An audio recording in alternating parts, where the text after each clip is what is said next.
This is going to be the tutorial video that every trader wants but never had, because in this video I'm going to break down all of the trading terminology that you'll ever need to know, and I'm going to explain it in simple, practical terms that actually make sense. So whether you're halfway through your trading journey or you're just getting started, this video is going to give you the clarity and understanding that most traders never get. And that's often the reason that they give up later on as well, because they get embarrassed to ask these questions. So if you've ever been reading trading books or watching content or following strategies and you found yourself thinking, wait, what does this even mean? Well, don't worry, because by the end of this video, all of that confusion will be gone. We're going to go through everything step by step. I'm talking core market basics, the foundations of how markets actually work. I'm going to talk about terminology on order types, so you know exactly what you're doing when you click buy and sell. I'm going to talk about charting and technical analysis and the language of price action and structure. I'm going to go over trading styles and strategies and how traders operate in different time frames. I'm going to explain the terminology around risk and money management and stuff that separates gamblers from professionals. And then I'm going to talk about trading psychology and development, the inner game of, trading that makes or breaks consistency. I'm going to cover market types, instruments, brokers, platforms, all the terminology, and even some advanced but incredibly useful concepts that you won't see explained properly anywhere else online. So this is going to be a very comprehensive guide to trading terminology, the kind of video that you'll want to bookmark, save or download, come back to again and again throughout your trading journey. So it's going to be a long one, but if you stick with me, I promise you'll walk away with more understanding and clarity than most traders get in their first year. So grab a notepad, grab a pen or an iPad. You're going to want to take notes for this one. Make sure you're subscribed to the channel. Oh, and I've time-stamped everything as well, so you can revisit everything that you need when you want to. But don't skip any of it, because you'll be surprised how much you've assumed you knew to this point, and that could trip you up if you don't quite grasp it now. And lastly, I've created a workbook that you can download and print out or put on the iPad and work through so you get that extra memory retention. So go and print that out now. All right, firstly, I want to talk about the concept of the terminology around long, short, bullish, bearish. Now, this might be teaching to suck eggs, but basically long means you are in a position where you're expecting the market to go up. If you are long a market, it means you have put your capital to work in a market where you believe that there is going to be a rise in that market in value. Okay. If you're short, it means you are selling that position, selling that market, and you're in a position where you're selling the position with the idea that it's going to go down in value over a period of time. Bullish and bearish is just a bias. Okay, so bullish means you're bullish, you think it's going to go long, you've got a bias or a thesis that the market's going to go up.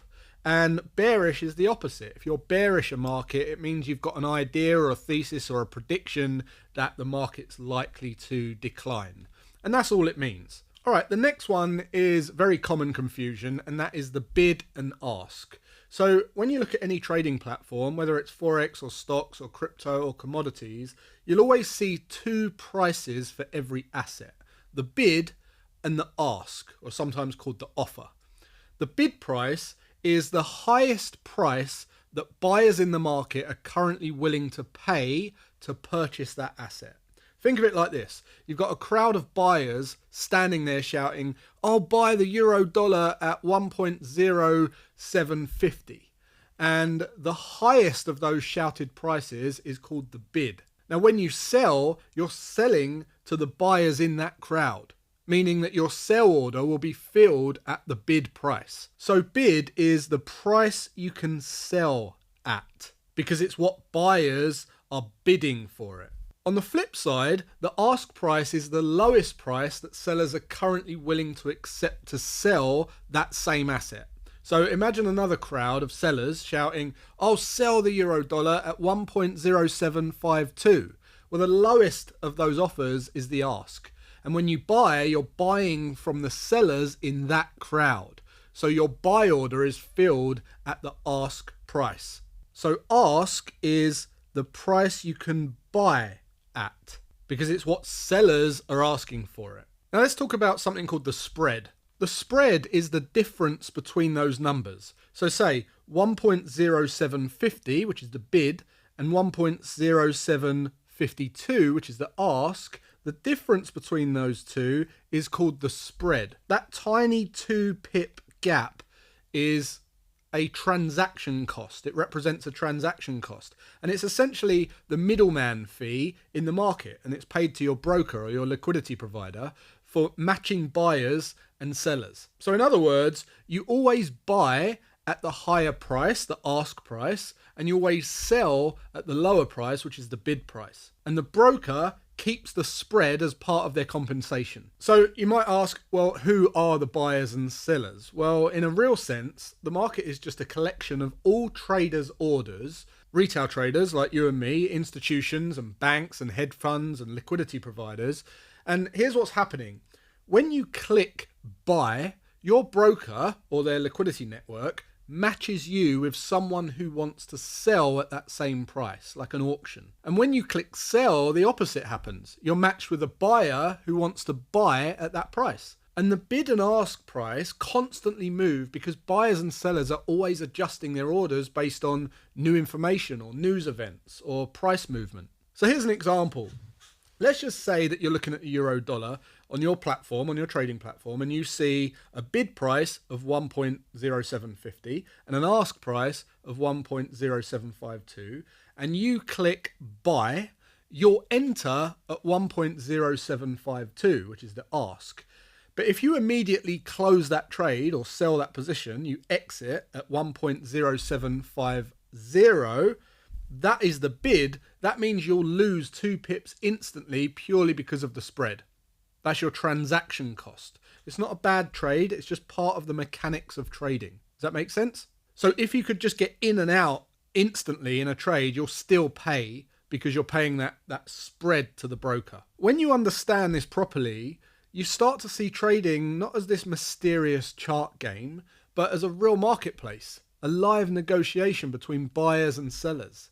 Every candlestick on your chart represents a constant battle, a tug of war, where the bid is the buyers pushing it up and the ask is the sellers pushing it down. The tighter the spread, the more liquid and active the market is, and the wider the spread, the less participation there is, meaning it's riskier or less efficient to trade that market. All right, so the next thing I want to talk about is pip. A pip is just a way of measuring how much price has moved in the Forex market. So think of it like this. If the euro dollar moves from 1.1050 to 1.1051, that is a 1 pip move, a move of 1 pip. It's basically the smallest unit of movement that most currency pairs are measured in, usually the 4th decimal place. So it might look like this. 0.0001, that is 1 pip. This is 10 pips. This is 100 pips. This is 1,000 pips. So if you're looking at the number 1.1050, that last 0 is 1 pip. That's the pip position. You can think of it like pennies to the pound or cents to the dollar. It's just the smallest measurable amount the price can move. Now, there's a couple of exceptions. For example, pairs involving the Japanese yen are quoted to 2 decimal places instead of 4. So 1 pip would be 0.01 instead of 0.0001. Now, why does that matter? Well, because pips are how traders measure profit and loss. If you bought euro dollar and it went up 50 pips, that means that price has moved up 0.0050 higher, and depending on your lot size, which I'll explain in a minute, that could mean a gain of a few pounds or a few £100. So just in short, a pip is just the standard way that we measure how far price has moved in Forex. It helps traders talk about profit, loss, and volatility without having to say long decimal numbers every time. Now, you might have also heard the reference tick, and that's the minimum upward or downward movement in futures markets or other markets, which we're not going to go into in this video. Next term is lot size. So when you trade Forex, you're not buying or selling one single euro or one single dollar. You're trading in lots, which are the units of volume that tell your broker how big your trade is. So think of a lot size like a quantity of currency that you're trading. And there's three main types. There's a standard lot, which is 100,000 units of the base currency, a mini lot, which is 10,000 units of the base currency, and then there's a micro lot, which is 1,000 units of the base currency. So if you're trading euro dollar with one standard lot, you're effectively controlling 100,000 euros in the market. Now, that doesn't mean that you need to have 100,000 euros in your trading account, because leverage, right? Your broker allows you to control that large amount with a much smaller deposit called margin. And I'll explain that in a moment. But the lot size determines how much each pip is worth to you. So here's another example. On a standard lot, 1 pip equals $10. On a mini lot, 1 pip equals $1. And on a micro lot, 1 pip equals 10 cents. So if a price moves 50 pips in your favor with a standard lot, in this example, you stand to make $500. With a mini lot, you would make $50, and with a micro lot, you would make $5. The bigger the lot, the more money you make or lose with each pip movement. So that's why understanding lot size is crucial. It's what connects your analysis to your risk and your profit. If you choose a lot size that's too big for your account, you can wipe it out very, very fast. Or if it's too small, you might not grow as efficiently as you could. So in short, lot size equals how big your trade is. It controls how much each pip movement is worth in real money to you. The next terms I want to explain a little bit, because they're really important, is around leverage and margin. So let's get stuck into that with a diagram now. All right, so let's just say that you want to put 100K into a stock. Okay, so you go and open an account with Robinhood or Webull or E-Trade or whoever it is. So if you go and buy Graystone gizmos at £10 per share and you've got 100K, then you get 10,000 worth of shares, right? That's great. But what if you want more? So then you go to the broker and you say, what margin can you offer me on this? Which is a debt, right? What debt can you offer me on this? And if you buy Graystone gizmos at £10 per share and you have 100K, then you get 10,000 worth of shares. But if you want more and the broker allows you to add margin, they'll say, look, if you put up 100K, the max we can offer is 50% margin on the deal. So we'll match your 100K so that it represents 50% of the entire trade. So that means that you now have control over a 200K position size, which will get you 20,000 shares instead of 10,000 shares, right? That's great. You're leveraging your money, and this is a double-edged sword, and I'll explain why in a minute. So look, let's say that the stock then goes from £10 to £20. Your 200K now equals 400K. And of course, you've got to go and then give your 100K back to the broker, but you end up netting 300,000. So your original 100K plus 200K profit. But look what happened here. The stock went up by 100%, but because you used margin, you didn't make 100%, you made 200%, right? So that's amazing. So that's why people use margin. It means you can make twice the money sometimes, obviously excluding fees and commissions from whatever the broker charges, but without having to foot up all the money. You essentially just control a much larger position size of the market than you have capital in yourself. It's no different from a mortgage, right? Controlling the property market. You put a deposit down, the bank will lend you the rest to control a much bigger portion of the property market than you've got, than you actually own, than you've put money up for, right? And then when you sell the house, the bank just lets you keep the equity growth, the capital gains. They just want their money back. And this is exactly the same thing. So let's just say instead of the stock going from 10 to 20, right, by 100%, let's just say that it dropped 25% down to £7.50. When this happens, the broker will contact you on the way down, and they might say, look, it's down 10%, right? Are you aware that it's dropping? Because they've got an interest in protecting their money, and they'll usually inform you. But when it gets to around 25% to 35%, when it gets to around 750, say, first of all, they might even just close your trade by selling back all of your shares without even you knowing, because they're protecting their capital, right? And they might ring you and they might say, look, you need to add to your account to keep the deal fair here. You need to top up your 50% to keep the deal as we arranged it, right? And if they do that, that's called margin call, and you have to come up with the money pretty quickly if you're going to do that. But here's what's happening to your trade in the meantime, right? The stock has dropped by 25%. So that means that your 200K has now dropped 25%, which means that you now have 150K in the trade. So you have to pay the broker back 100K, right? You owe them. So you're left with 50K. So you've lost 50% of your investment, even though the stock only went down by just 25%. Get it? So you lost 25% from the broker money, 25% from your money, which was 50-50, and that means in total you lose 50%. Now, let me explain short selling, because that was margin. Let me explain short selling, because this is an entirely different ball game. And if you don't know what you're doing, even though there are lots of people getting very rich out there right now doing this, if you don't know what you're doing, you will get caught with your pants down. And this is why people end up killing themselves and all sorts of craziness, right? So you've probably heard of the terms long and short by the time you're watching this video, but just to clarify, long is when you expect the price of a stock to go up. So you buy 100K, you're betting the price will go up, so you put 100K of stock, £10 per share in this example, you get 10,000 shares, easy, right? And you're waiting for it to go up.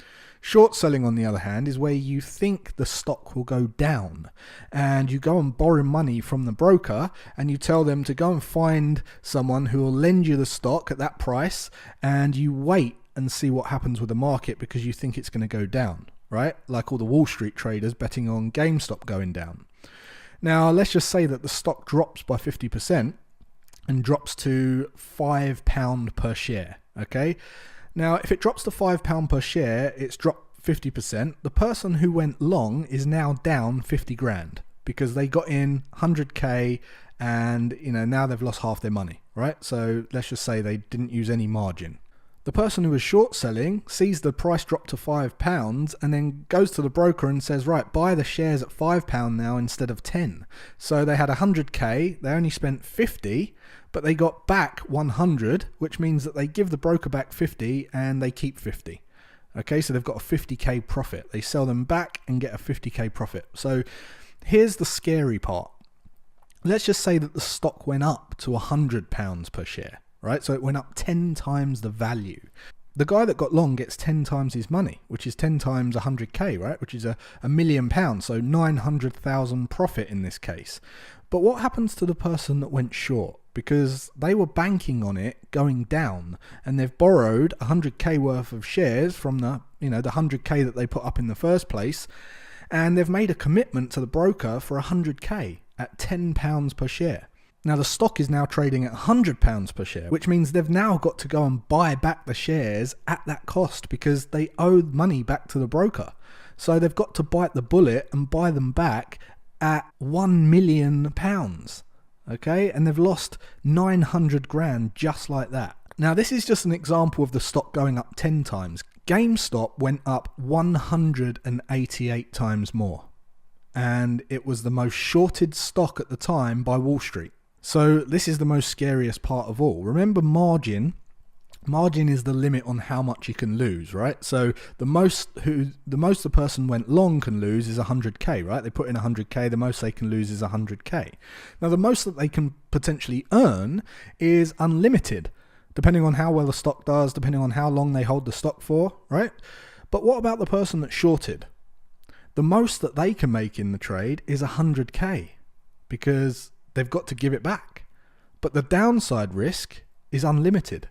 Think about that, right? That's the scary bit about short selling. And if you don't know what you're doing, you will get burned. All right, the next one is liquidity. So liquidity is basically how easily and quickly something can be bought or sold without changing its price too much. So imagine a market full of buyers and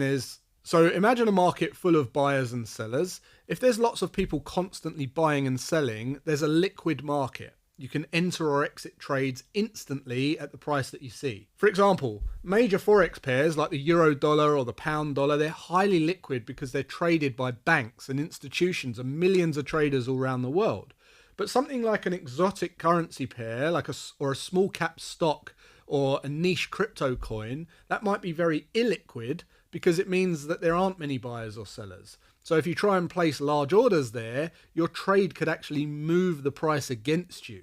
So in simple terms, liquidity is about how active the market is. The more liquidity, the easier and smoother it is to trade. All right, let's talk about volatility. So volatility measures how much and how quickly a price moves over time. A highly volatile market moves fast and unpredictably, big swings up and big swings down, and a low volatility market moves slowly and steadily or often sideways. For example, during major news events, you might see the euro dollar jump 100 pips in a few minutes. That's volatility in action. Traders actually need volatility because without movement, there's no opportunity, right? We can't make a profit.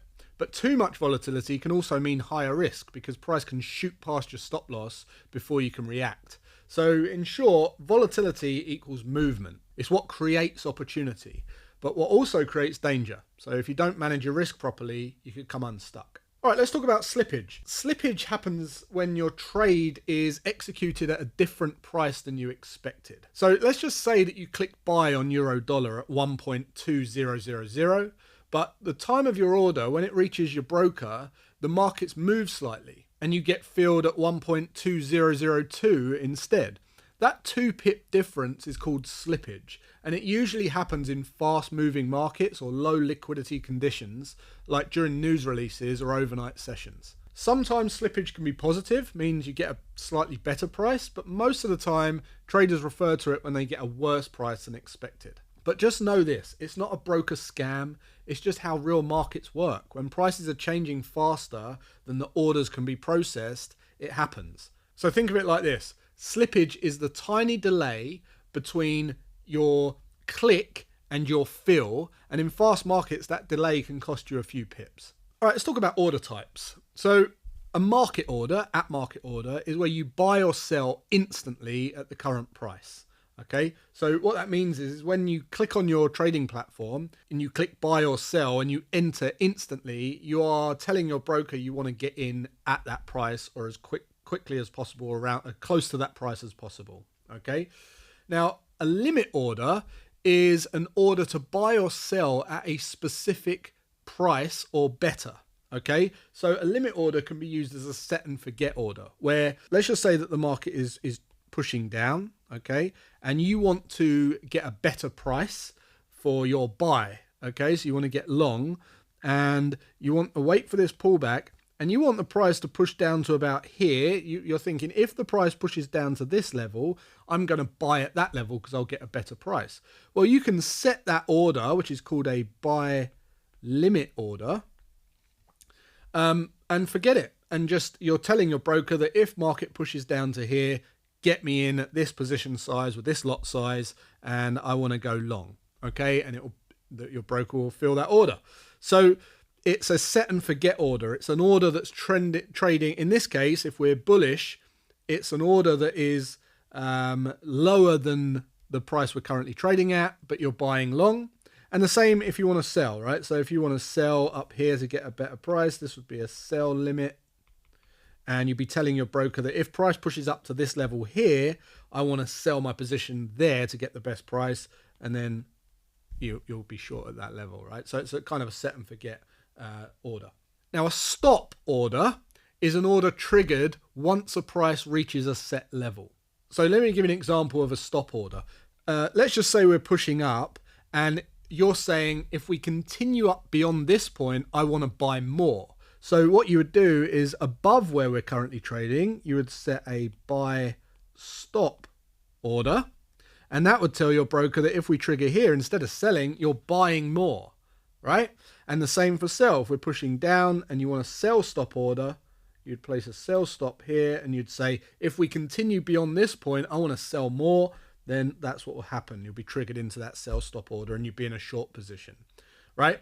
I just want to say at this point, a buy stop or a sell stop or a limit order or an at market order, all of these orders can be used for entries, stop loss and target. Okay, so a stop loss is just a reference to where you're accepting you're wrong. An entry is where you're getting in, and your target order is where your profit target's going to be triggered, okay, where you're getting out for a profit. And those things are separate to what I'm talking about here. These are order types, and those are preferences around where you're managing your profit. Okay, so you could, let's just say for instance that we are, we're going to place an at market order, right? We're long, we've played an at market, so this is a market buy, right? Now your target might be up here, and that might be a sell limit. Okay, that's a sell limit order because you're selling back your position using a set and forget sell limit order. And down here might be your sell stop. Okay, that's your sell stop order to sell it back at a loss. So in this instance, we've used a sell stop order, a market order, and a sell limit order, right?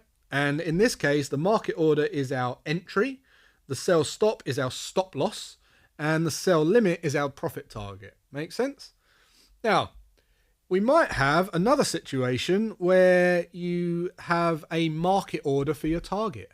We might have another situation where you have a market order for your stop loss, which I don't recommend, but you might have a sell limit for your stop loss or a sell limit for your entry, right? So it's just, I hope you can see that you can use any one of these order types as an approach to entries, stop loss, and target. That's what I'm trying to get at. I explain this in much more detail in my Trading for Beginners video. This video is really just about the terminology. All right, so stop loss order. Your stop loss order is a predefined exit to cap your loss, okay? And a take profit order is a predefined exit to lock in profits.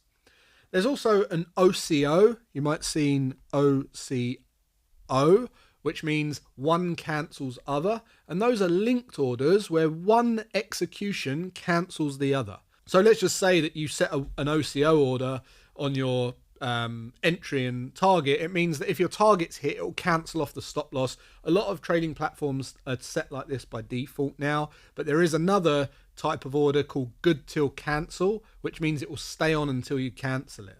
The reason that it's important to pay attention to that is if you've got like an entry and a target and a stop loss, sometimes what you can do, you can hit your target and then wake up in the morning and the market's pushed down and now you're in a short position because the sell stop or whatever you had in place has now triggered you into a trade the other way.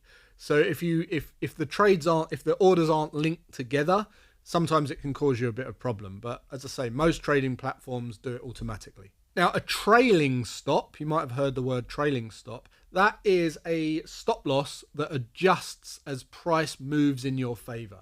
So this can be a manual process. As the market's pushing up, let's just say you enter here, it continues up, your stop loss was here. What you might do is as the market continues to move up, you might just move your stop loss, right, each time, so that when we put in new highs, you move your stop loss again, okay, and you're moving it and moving it and moving it behind price to lock in additional profit. And then eventually what will happen is the market will push down and stop you out, but hopefully at a profit, and you've locked in and squeezed in more profit with the movement in price. That's what's referred to as a trailing stop, where you're trailing the stop loss behind price. All right, let's get stuck into charting and technical analysis then. So a candlestick chart shows you candlesticks, and it's a representation of four things: an open, a high, a low, and a close. Now, you might be familiar with what candlesticks look like, but usually, conventionally, they're coloured in green and red, or white and clear, or black and clear, or whatever you might, whatever charting colours that you use. But you know, very, very commonly we see red and green. And red and green, a green one would be a bullish or an upward candle session, and a red would be a downward or a bearish session. And these can be any time frame. So if you're looking at the daily time frame charts, each one of these candlesticks will represent one day. If you're looking at a 4-hour chart, each one of these candles will represent 4 hours. And every 4 hours or every 1 hour or every 15 minutes or whatever chart you're looking at, you'll get 4 pieces of complete information after that full session or during and that full session. The first thing is the open price. The second thing is the close price. The third thing is the high of that session, where market pushed up, the highest point at which it pushed up in that session. And then the fourth is the lowest point at which we pushed up in that session. So in an upward candle, what that means is that the close was higher than the open, okay, which is why it gets coloured in green. So in this case, this would be the open. This would be the close, right? So imagine these as price levels, right? Like this. This would be the high of that session, and this would be the low of that session. Okay, and because the close is higher than the open, the candle's colored green, it's a bullish candle. On a bearish candle, it's exactly the same pieces of information. So this would be the high of that session. This would be the low of that session. Okay, but because the close is lower than the open on this one, it's a red candle. So this would have been the open, and this would be the close. Make sense? That's the anatomy of a candlestick body. So let's talk about support. Support is a price level where buying interest is strong enough to stop price falling. So what you'll see is in this example here, this would be support. This would be support. Each time the market falls, we bounce off of these levels and we label them support. Same on the way down. Every time the market hits one of these support levels and starts to retrace, okay, in other words, you know, the level where buying interest is strong enough to stop the price falling, that's what we label support. Support, support, support, support, support, support, support. Make sense? Okay, so resistance, on the other hand, is a price level where selling interest is so strong or strong enough to stop the price rising. So in this case, the resistance would be here, here, here, here, here, here, here, here, right? So these would be labeled resistance, resistance, resistance, resistance, resistance, resistance, resistance, resistance. Think of it like a floor and a ceiling. The floor is support, the ceiling is resistance. Now that brings us on to trend. So you've heard the word trend.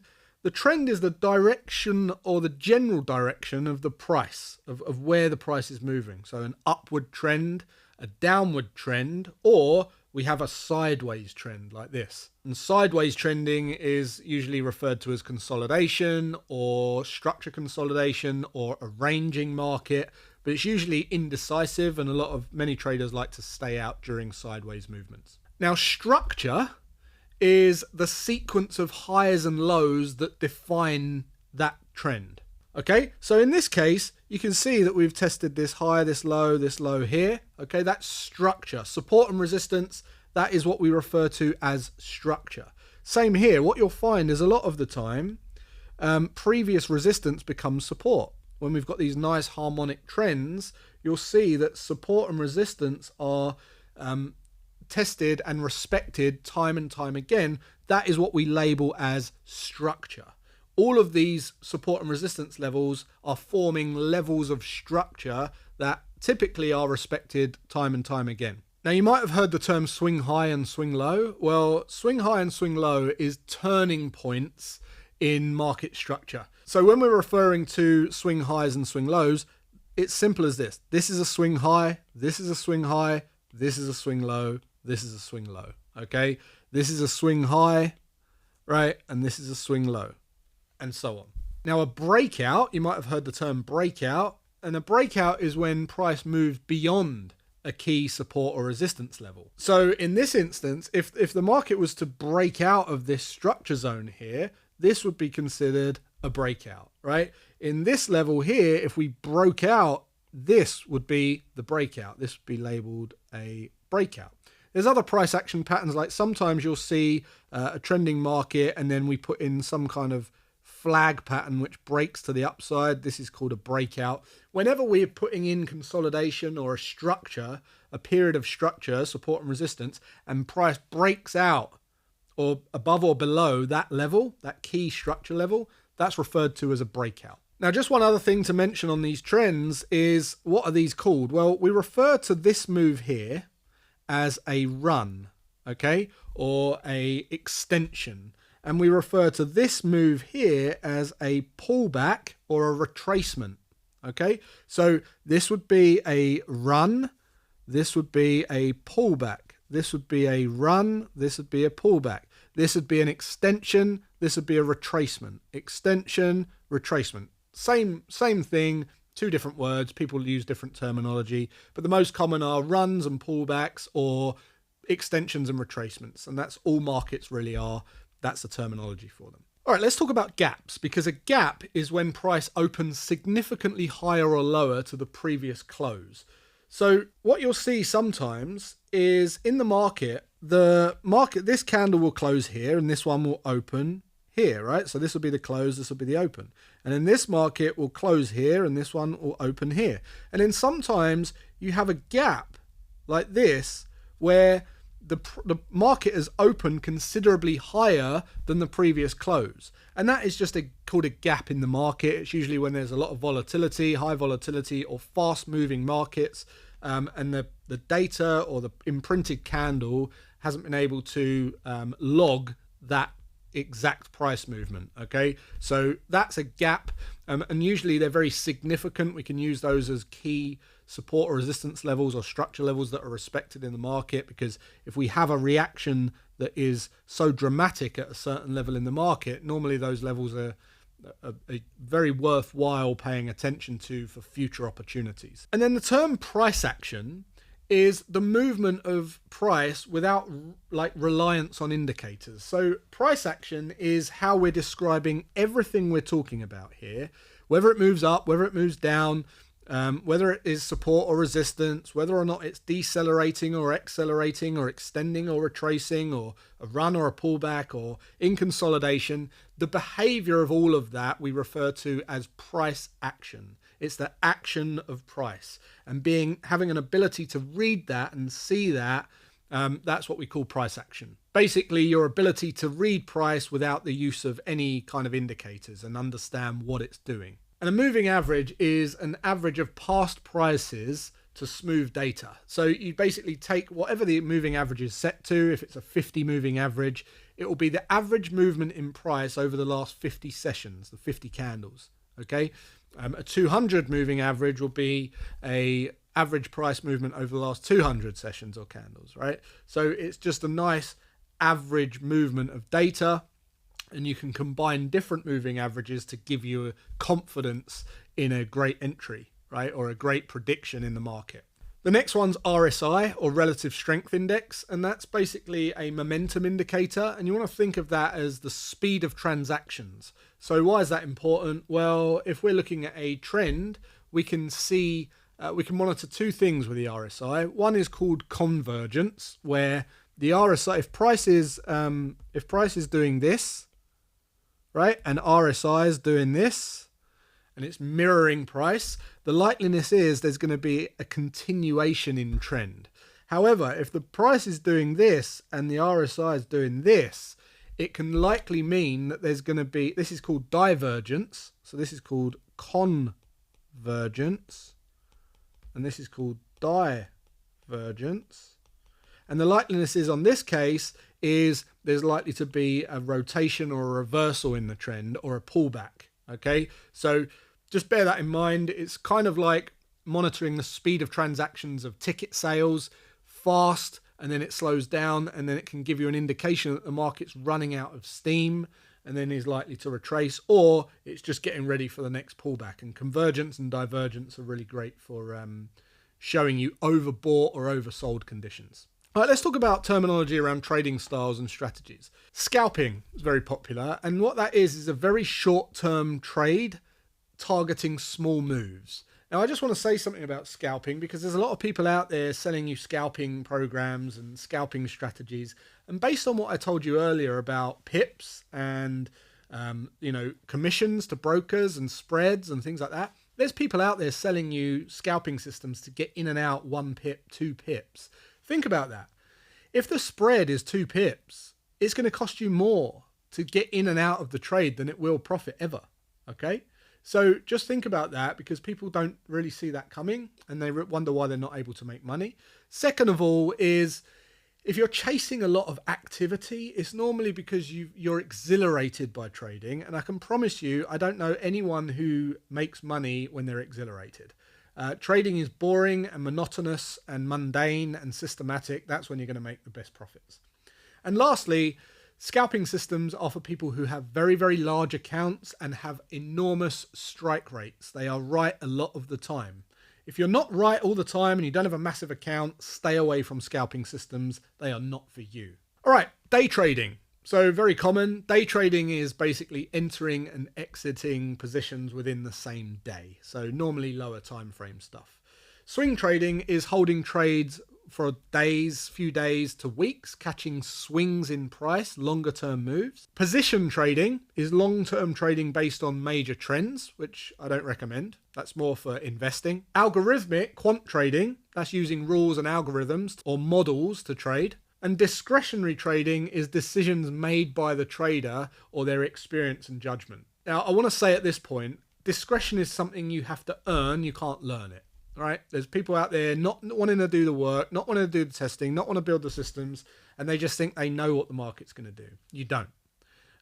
You can be a very great technical trader and you can have a very great mechanical system and you can trade well, but the discretion is what comes with over time when you start to learn the breathing patterns of the market and you get confidence in seeing the same thing over and over again. You can't learn that. You have to earn it. So you can't just come out of the gate and be a discretionary trader. That is absolute BS. All right. Discretion just complements your ability as a technical trader, but it takes years and years of doing. All right. Terminology around risk and money management. So risk reward ratio, or RR, is the ratio of potential profit to potential loss. Now, I like to refer to it as reward to risk ratio. I just say it backwards because I prefer to put the reward first. But it's essentially how much you're winning when you're right as opposed to what you're losing when you're wrong and how that's stacked in your favor. So let's just say that you're getting in here and the market pushes down and your target's up here and your stop loss is here. This measure to this measure might be a 1.5 to 1 or a 2 to 1. This would be your this would be your reward and this would be your risk. It's basically a ratio of how much you're risking to how much you're gaining when you're right. Okay, and that's what we call a reward to risk profile. Now, some people don't mind a minimum 1-to-1 risk reward profile, but they have a very high strike rate. They're right a lot. Whereas if you've got a 1-to-1 reward to risk profile and you're only right 50% of the time, you're going to lose money because you'll pay the spreads. So I also know traders who are only right 3 times out of 10, but they've got huge reward to risk profiles. So they're wrong most of the time, but when they're right, they win 7-to-1s or 10-to-1s, crazy reward to risk profiles. Most people can't do that. So I would recommend that if you're looking at a risk reward profile, you want to kind of be in the 1.5 to 2-to-1 category and have a strike rate of at least 55%. All right, let's talk about drawdown. So drawdown is a decline from a peak in your account balance. And what most traders don't know is most of the time is spent in a drawdown. Let me explain. So let's just say this is how your account goes, right? And this looks like your account where you go into new equity highs. And over time, your account will go from a figure to a figure, ideally upwards, right? Well, this is the period here where you went into new profits. This is a period here where you went into new profits, right? Whoops. So you can see if this was our last profit, you went into new profits there. This here would be the next new profit, and this here would be the next new profit, and so on and so on and so on, right? So this here. And what you'll notice is, although this was when you went into profit, right? That was your new equity highs in your account. Most of the time is spent in drawdown, okay? So actually, most of the time in your trading account is spent in a drawdown. It's not necessarily a negative thing. It's just the period of time from when you last had a new equity account, new high in your account, to the next new high. And everything in between is a drawdown. So this is all a drawdown. Make sense? So the reason that's important to understand is because it sets your expectations that you're going to spend most time in a drawdown. And minimal time is in new equity highs, unless your account looks like that, which if it does look like that, let me know and I'll give you some money to trade for me. Right? So just understand that. All right. Exposure. So exposure is the total amount at risk across all open positions.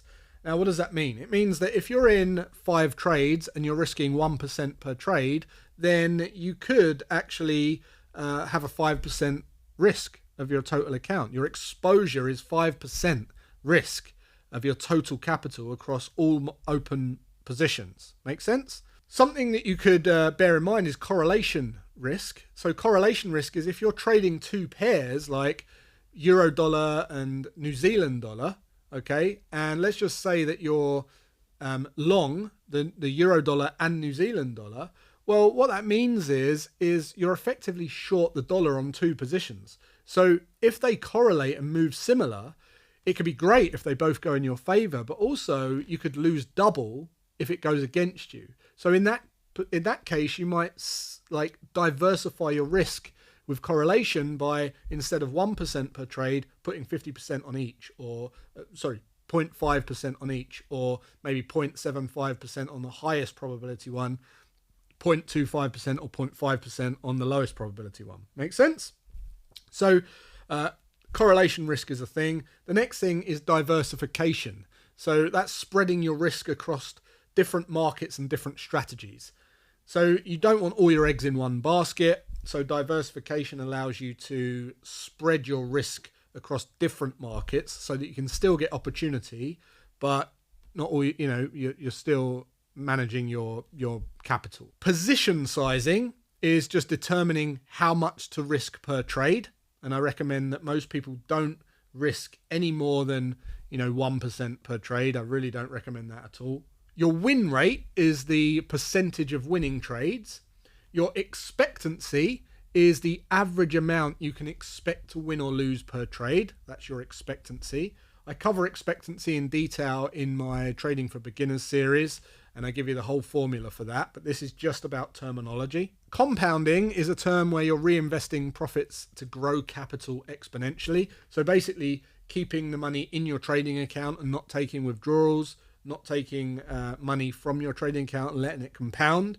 Because, if you do 10% in your trading account and you leave the money in there, then you're doing 10% on the new account and then 10% on the new account balance. That is exponential. It's going to grow much faster. All right, let's talk about terminology around trading psychology. So discipline is sticking to your rules regardless of emotions. Patience is waiting for setups that meet your plan. Fear of missing out, or FOMO, is your emotional urge to close trades. Overtrading is taking too many trades too often and you're emotionally driven. Okay? And then there's confirmation bias, which is seeking information that supports your view to make you feel better. Now, the reason I want to give you those terminologies is because you can label them as a real feeling that you're experiencing, something that you're actually doing or maybe struggling with. You now have a term that you can use to describe that. And once you have a term to describe each of those problems, you can now work on improving it, right? So whether you've got FOMO or whether you've got confirmation bias and you're on Twitter looking for people that support your view to give you confidence, or maybe you've got struggling with patience or discipline, you now know how to measure each of those and score each of those. And I highly recommend you create a journal that does self-review, does score each of those things if you're not doing that already. All right, let's talk about brokers then. So brokers and platform terms. A broker is the intermediary that executes your trades. Simple as that. There's an ECN broker, which is a broker routing orders directly to liquidity providers. And then there's a market maker broker, who takes the opposite sides of your trades. Okay, I speak about this in my Trading for Beginners. Slippage, we touched on earlier, which is when execution price differs from the intended price. And then there's a term called hedging, which is basically protecting a position with an offsetting one. So you can basically go long and short a position, and then whatever way price moves, you can cancel the other one off. That's not, you're not able to do that in every country, but in the UK, that's still legal and fair to do that. And that's called hedging. Another thing you don't hear spoken about much is carry trades or positive carry, right? Where that's borrowing in a low interest currency to invest in a high interest currency. So if you use positive carry, you can, boost your profits, because not only if the thing goes in your favor and you're hitting your target, you also increase your profit by exploiting that difference between interest rates on the currencies, and that's called positive carry. And of course, there's something called negative carry as well, which is the opposite. Correlation is, as I said before, a relationship between two markets, positive, negative, or neutral, and if they move the same. Backtesting is testing a strategy on historical data. And at this point, I want to reinforce the importance of backtesting. As traders, all we have to go on is historical data. That's all that gives us confidence. That's the only thing, that's the only starting point we've got to then go forward and say, this is likely to achieve this result. And it's the only thing that we've got to compare the real live market action to keep us sane. To say, well, I'm on my third losing trade in a row. Let me check what happened historically on average. Oh, well, the average is 6 losing trades as the max losing streak in a row, right? So I'm nowhere near that, and it keeps you calm, okay? On top of that, you want to trade things that are profitable. And the only way to find out if they're profitable is to test historical data. That's all we've got. All successful, profitable trading, successful traders and investors have the ability to make money for one reason, and that is to trade patterns that have proven to be profitable in the past. That's it. So test your strategies. I've got a template for my backtesting spreadsheet in the description. Go and download that and start testing your strategy now. And then there's journal. Okay, so journal is recording your trades and reviewing performance. And that's important so that you can analyze how wrong you are from trading your plan flawlessly. If you're in too many trades, or you're in trades you shouldn't be in, or not in trades you should be in, or you're taking excessive loss, or you're managing the trading correctly, or you've got some kind of mistake going on, errors, those are all things that you want to work on doing zero of, okay? And you only know that by journaling, and you build discretion by journaling. All right, so this has been a comprehensive Bible on all trading terminology. I think it's the most important terminology. To put this into practice, you can go and watch my Trading for Beginners video series if you haven't watched that already, or consider my 30-day trading challenge, which I'll put a link to in the description. But if you're really ready and you're really ready to take this seriously, I highly recommend you check out Tier 1 Trading, which is my immersive and comprehensive coaching and mentorship program, where you'll be surrounded by professional traders and all of the resources that you'll need to become a professional trader. Till the next one, let me know in the comments if I missed anything or any other questions you've got, and I'll see you there.